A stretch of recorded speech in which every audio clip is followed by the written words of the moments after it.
I want to actually lay out how big the gap is that we're dealing with as a society. For all my data people in the room, you're going to love this because it's not just feelings. Okay, we're going to talk about actual data. The good news is the last 3 to 5 years, there's been more studies and more collection of data than we've ever had to talk about the tie between business needs and human needs, between healthy culture and return on investment in your organization. So the first number, 85 million. This is the number of unfilled positions globally that will exist by 2030. 8 years from now. They're already projecting it. So those of you who can't fill positions today, it's not going to get better anytime soon. Sorry to be the bearer of bad news. They're attributing this to $8.5 trillion in unrealized revenue globally for businesses.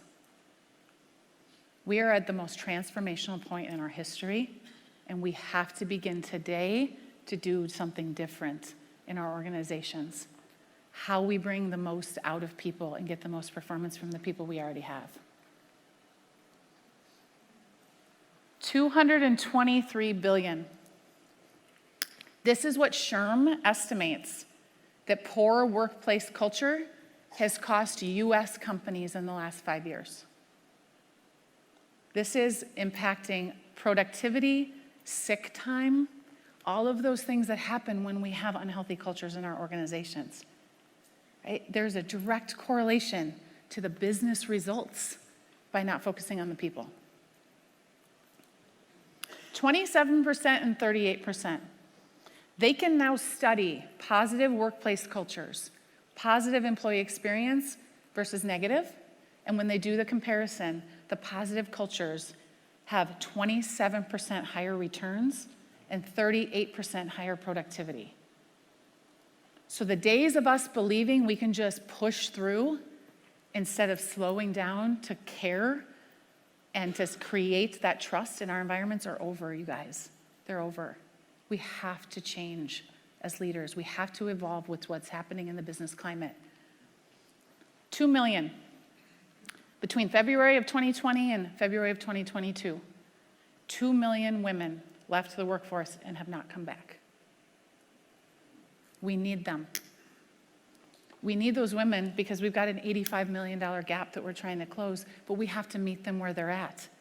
We've got to think of different ways to create employment structures to give them, and not just women, to give men and women what they need to support their families and to still show up and do what we need them to do. And the last number is 47 million.